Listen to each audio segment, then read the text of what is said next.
we heard a lot of hyperbole this past weekend after Tiger Woods pulled off the improbable, winning the Masters tournament. What we didn't hear much about was where he'd been for the last 11 years. It was forgive and forget for this sports icon. When it comes to Tiger Woods, there has always been a reverence. You've just turned 30 recently, huh? Yeah. Your best years are ahead of you. Hope so. That was Tiger Woods in 2006 at the pinnacle of his career. Oh, my goodness. Oh, wow! A year before his marital cheating scandal and about the beginning of a drought. He was ready to give you that fist pump. That would end this past weekend. His comeback epic, winning his first major tournament since 2008. And one of the great comebacks in sports history, his win at the Masters tournament. And it was, and virtually everyone was rooting for him. Still, there were only passing references to the issues that brought his career to a screeching halt. It's just a guy who's been through a lot. Again, a lot of it was self-inflicted. Yeah, like years of sex scandals, wife cheating, damning photos of porn stars, and a dizzying car crash photo, to name a few. We may never know the full story of what happened the night Tiger Woods crashed his car in Florida. But building up heroes, tearing them down, bringing them back, it's a familiar game in sports, politics, life. And it makes for a pretty good story. Few athletes have ever risen higher, fallen further, and come back for such an encore. Bravo to that. We have commented on this before, but while a tournament is taking place, golf, baseball, football, the commentators are loath to ever bring up somebody's past. And I'm sure it has to do with their contracts with the, NFL or whatever it is at the time. But there was scant reporting in the newscast as well. I mean, some people did, and Nightline, to their credit, did a whole takeout on him, on his career that was very, very thorough. But that was, 11:30 at night on Monday. So there was passing references. But when you really went back and looked at it, I mean, this was largely, I know he had 4 back surgeries, but largely a self-inflicted downfall that lasted 11 years.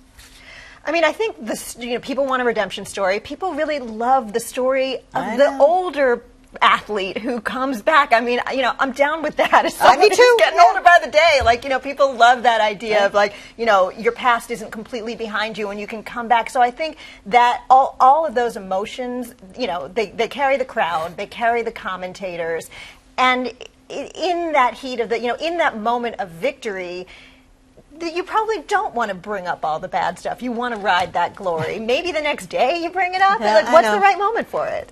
I don't think it needs to be brought up in the moment, but the thing is, the story is better and more compelling because his fall from grace was so extreme, and because it wasn't just the back surgeries, but this intense public humiliation that we saw play out over a pretty long period of time. And what I was struck by was that if you read accounts of his win and what it meant and was this greatest comeback, whatever, blah, blah, blah, if you read those at places like ESPN and Sports Illustrated, for the most part, you wouldn't have any inkling that the personal stuff had gone on. They'd sort of dance past it, the back surgeries and all that other stuff, or the back surgeries and personal problems. So it's an integral part of what made this a moment, and you got to talk about it in greater detail, I think, than most outlets did. Well, I think it's because of, if I may say, the mainstream sports reporting. Because in the other media circles I traffic in, there was plenty of comment about his bad behavior and his chumminess with Trump.